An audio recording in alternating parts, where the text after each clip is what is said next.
Hey everyone, welcome back to my channel. This is Heidi from My Reading Life, and I'm here today to film my November wrap-up. Yes, I know it's the end of December, but it's the first time I've had a chance to get this filmed, so I'm just going to go for it. So November is traditionally a great reading month for me. It is nonfiction November, and I love to read nonfiction, as you know, so I have a lot of nonfiction in the month of November, but I did read some fiction as well, and I'm just going to mix them all together and talk about them in the order in which I read them. So the very first book that I read in the month of November was a reread for me, and that was a book called Rising by Elizabeth Rush. This is a nonfiction book I borrowed from the library. The first time I read it as I think I read it from the library that time too. So I think I read the same copy at least twice from the library. But this is a book about sea level rise and how sea level rise is impacting particularly communities on the edge, minority communities that don't have a lot of financial resources or which have been pushed to the margins because of other, systemic problems within our society that push marginalized people to the edges. And now those communities are at highest risk of sea level rise and the flooding and the displacement that those issues, that come along with those issues. So whether you're talking an indigenous community in Louisiana that got pushed from their traditional homelands to these outer island areas in the bayou, and now between sea level rise and flooding, being forced to relocate off those islands to communities of color in Florida, and different types of communities like that. And one thing that I really appreciated about this book, it's very interesting. Obviously, I've read it twice now. I find it to be quite fascinating and really well written. But there is a whole chapter on how sea level rise is impacting salt marshes in Maine, which is my state. So I really appreciate that information as well. So really highly recommend the book Rising by Elizabeth Rush. If you have not yet read it, I definitely recommend it. And then the second book I completed in November is Passions in Death by J.D. Robb. This is fiction, and it's like number 55 in the J.D. Robb mystery series, the Eve Dallas mystery series, which is futuristic police procedurals. I just love these as escapist reads when I need a little brain break from other things, and that was the most recently released book in the series, and very much enjoyed my time with that one. I typically read these as audiobooks from the library. Sometimes I get a hard copy, but I really do enjoy listening to them as audiobooks, and I would recommend them that way if you also like that type of a long-running mystery series.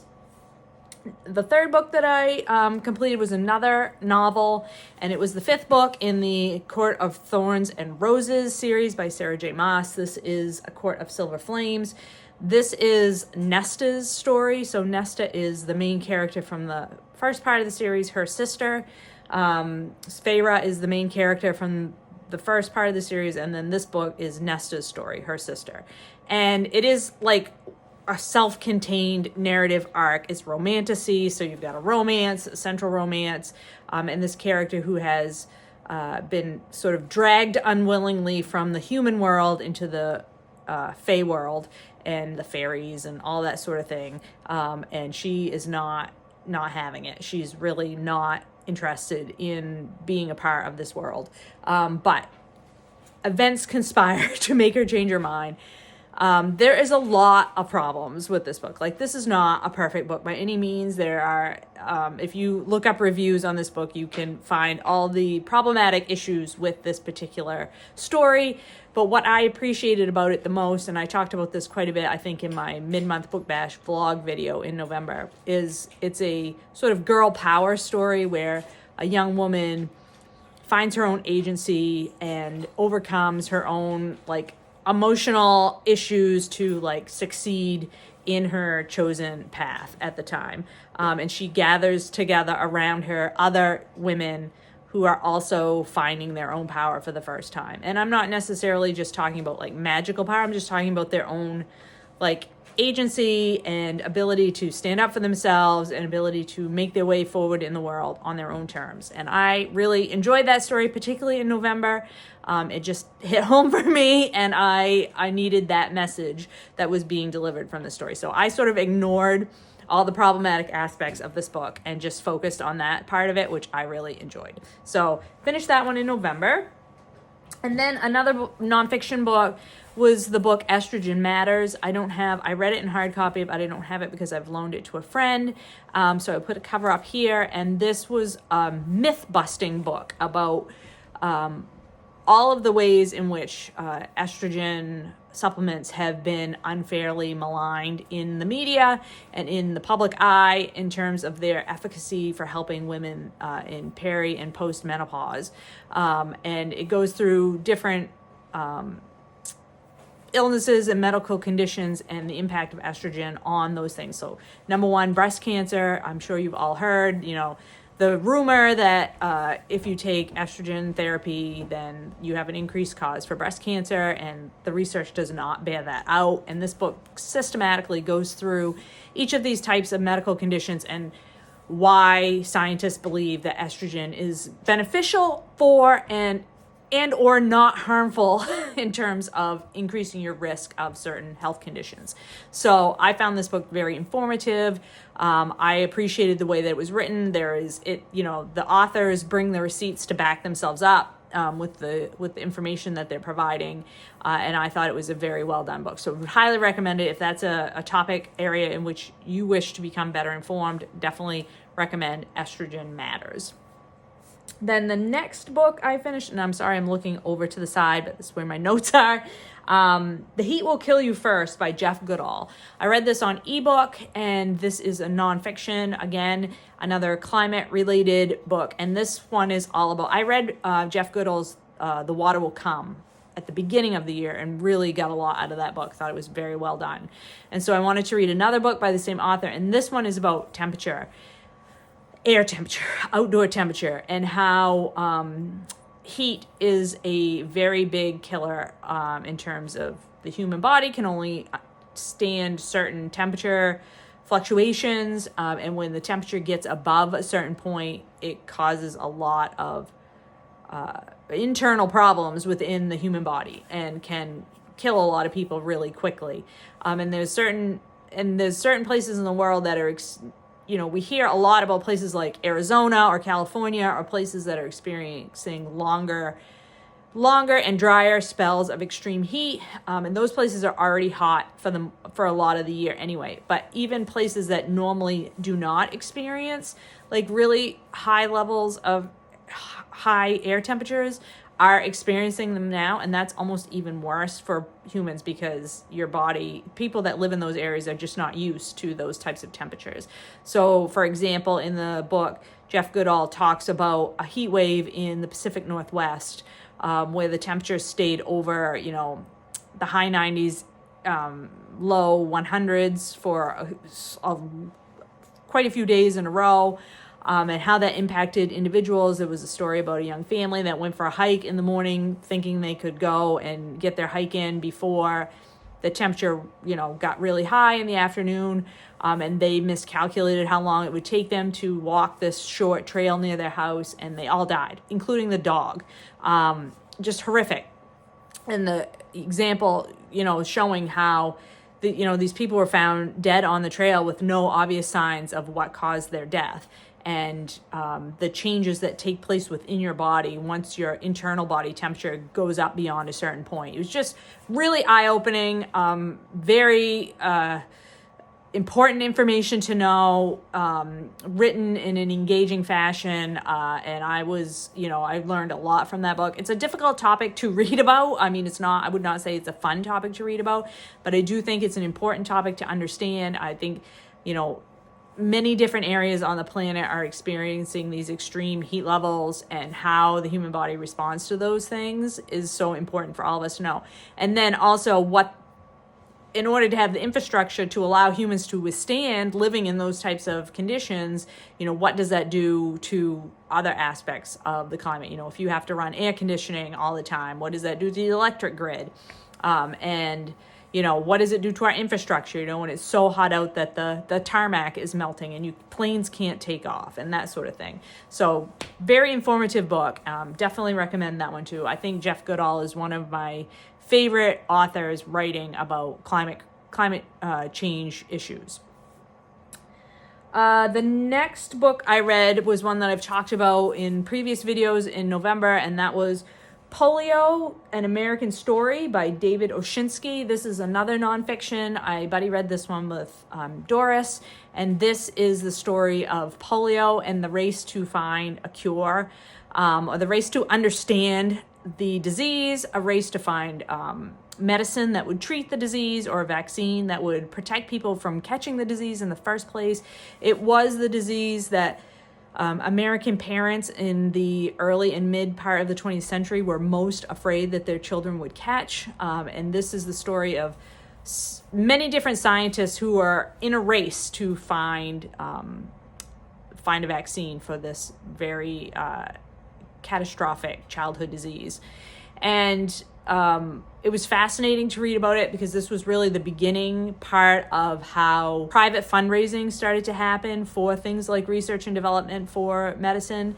This is where the March of Dimes got started. It's tied into President Franklin Roosevelt because he got polio when he was an adult. And so he was like the poster person for raising public awareness about the disease and to encourage people to make donations to try to have this money for research and development, and to also help pay the costs for children who contracted polio to go to treatment places where they could be treated for that.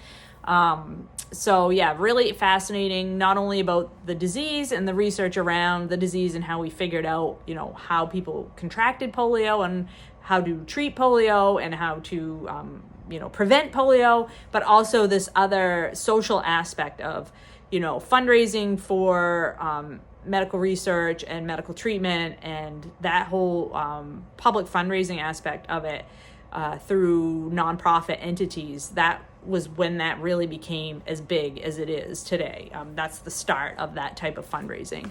So really fascinating book. I learned a lot from that one as well. Oshinsky is an excellent writer. The personalities of the scientists involved, there was a lot of really big egos involved in the science community, and they were all, they wanted to be first to solve the problem.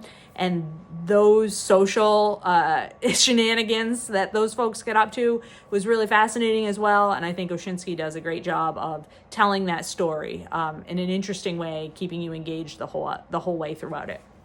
So that was a good one. And then I finished another novel, and this is one that I've been reading since July with Sean Breethe's book. This is The Deluge by Stephen Markley.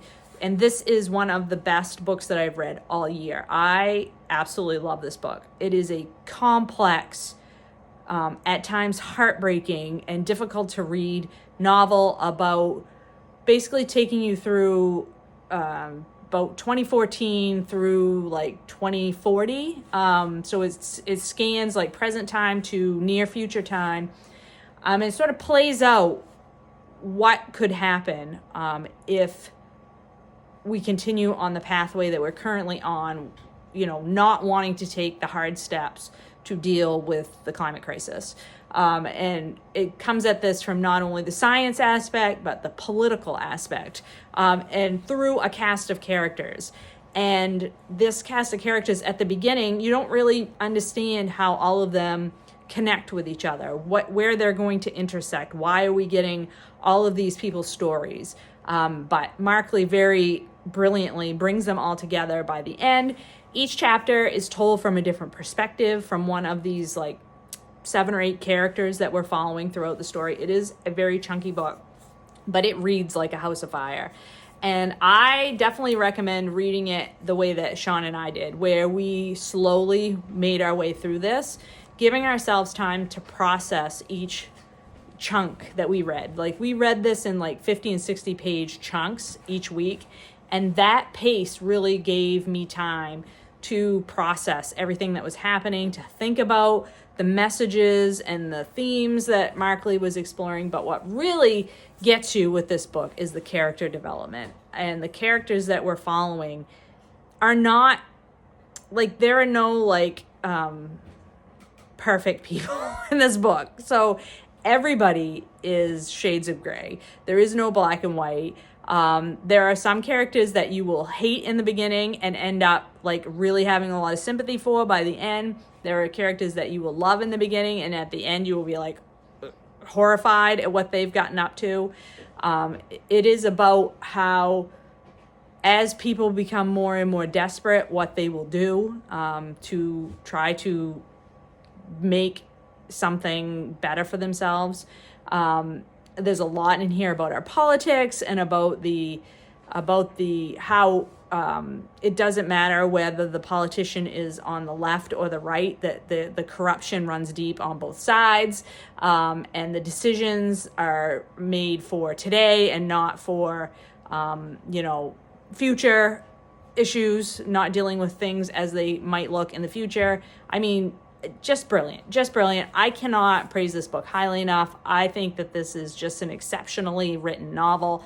I wish more people would read it. I know the length is very daunting for people, but it's so worth it. It is so worth it. And I also love the fact that it's told, there's multimedia aspects to this. It's not just a straightforward text, and there's, like, little inserts that give you more information or tell you different things about the characters. There's articles in here, there's reports in here, and I just love that type of storytelling style. And I think this is just an amazing book. Highly recommend that you try this one. And I am really looking forward to reading his other book, Ohio, which I have not yet read, and I definitely hope to get to that one in 2025. So next was another nonfiction. This one I buddy read with my friend Rachel. There's Always This Year on Basketball and Ascension by Hanif Abdurriqib. Now, I read Hanif Abdurriqib's book, and I thought it was brilliant. It was a 5-star read for me. This one did not quite hit the same, Little Devil in America is the name of the other book. This one did not quite hit the heights that Little Devil in America hit for me, but I still think it's really, really amazing. Abdurriqib is just a brilliant wordsmith. He's a poet, and his prose definitely is elevated beyond, like, the normal. And there were times when I felt like I probably was missing the point he was trying to make just because of my own ignorance. And I don't think that this book is necessarily written for me, but I think that there's a lot for somebody like me to get out of this book, if that makes any sense. Abdurriqib is a basketball fan, but do not fear. You do not need to be a basketball fan in order to appreciate this book and enjoy this book, because it's more about the cultural aspects of Abdurriqib's life and what it's like to grow up in a community where some people make it out playing basketball or playing a sport, and other people who are just as talented, maybe even more talented, do not make it, and what are the reasons why that happens, and how the social aspects of your community play so much of a part in your ability to succeed or your reason why you fail. And he's exploring all of that. He's exploring grief. He's exploring racism and all of this through the lens of basketball. And the lens of basketball is Columbus, Ohio, and the LeBron years, as LeBron's coming up from high school into the NBA. And Abdurriqib was growing up at that same time, in that same place. Just so well done. And in fact, I would say that the second half of this book is even more strong than the first half of the book. Like, there were times I was brought to tears by this.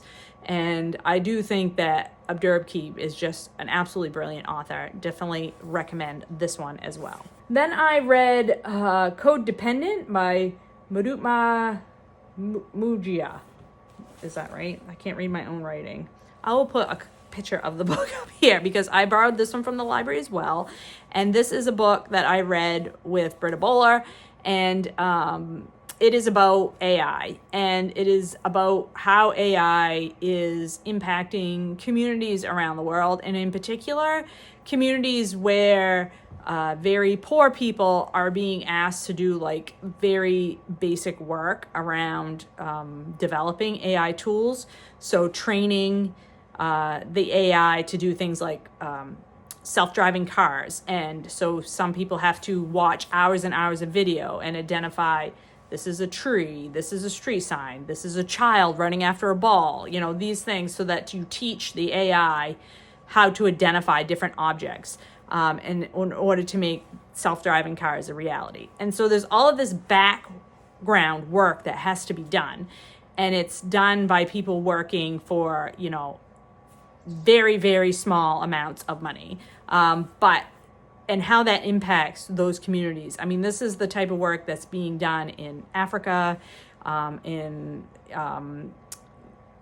refugee communities in Europe, Southeast Asian communities. Like this is the new sweatshop labor that is happening around the world. So how AI is impacting worker level, and then how it's impacting communities through things like surveillance, cameras out in your community that are capturing everything that you do, and how governments are using that information to police citizens, how they're using it to track people, how they're using it to gather information on everyone. There's also information in there about how the things that you're sharing on social media, that data is being gathered.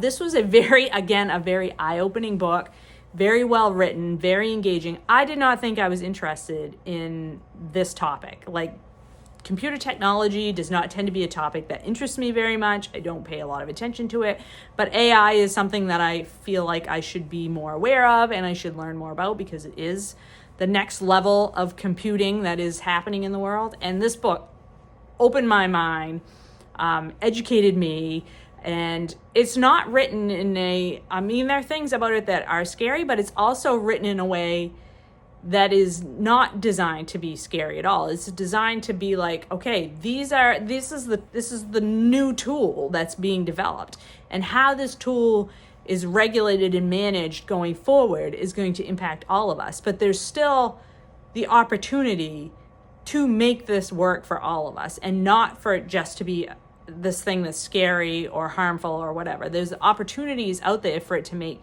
people's lives better.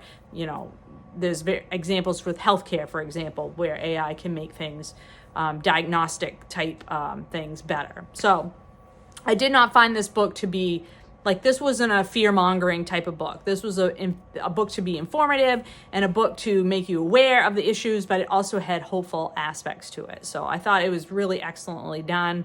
I definitely highly recommend it. Even if you're like me and you're not a person who is super interested in this type of information, I think it's written in a way that makes it accessible to people who aren't even, like, that isn't a topic that you might be interested in. So definitely can recommend that one as well.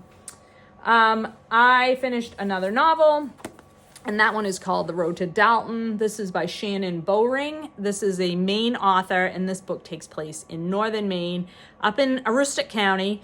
And it's basically following a community of people in the 1980s, late 1980s. There's a tragedy that happens in the community, and because it's a small town, everybody knows everybody else. Everybody's connected to everybody else. People, because of the type of social upbringing everybody has, like, this is not a community where people share a lot of personal feelings or information, but everybody sort of knows what's going on in the background. This tragedy happens, and it's about how the tragedy impacts everybody in the community. And like, I recognize a lot of the personalities in the book. Like, I don't know these people personally, but I recognize the type. I recognize the character types. I think this is a very realistic portrayal of a small Maine town. And there are a lot of these people I would not call this a cozy book necessarily, but there are certainly heartwarming aspects of it, but there are also a lot of sharp edges with this. And this book, I have heard this book compared to Olive Kittredge, And I can see where those comparisons have been made. Although there isn't a singular, like, sort of olive character to sort of that the whole story spins around. This is more that Dalton is the main character. The town, Dalton, is the main character. And, like, everybody's spinning around that. And there's people who are criminals. There are people who are hiding secrets in their families. There are, the upstanding pillars of the community that maybe are not so upstanding when you really get down to it. There are the good-hearted people that actually are carrying a lot of sadness behind the facade of, being always cheerful. And I think that this book has a lot to say about the human condition and what it's like to live in small towns. And I loved it, and there's a sequel, and I just received the sequel for Christmas, so I'm very excited to read that. And if you like books set in Maine, I can certainly recommend this one. The setting is a main aspect of the story, for sure. And then finally, the last book that I completed in November was one that I started in October, and it was The Demon of Unrest, a saga of hubris, heartbreak, and heroism at the dawn of the Civil War by Erik Larson. I buddy read this one with Patrice and Karen and Doris, my nonfiction Erik Larson buddy readers. We like to read Erik Larson together. And this one is not my favorite Erik Larson, but it's still an excellent book because Erik Larson is one of my favorite authors. And so this story takes place in the lead up to the start of the Civil War. So it is the month or so leading up to the election of Abraham Lincoln as president, and then the months until his inauguration.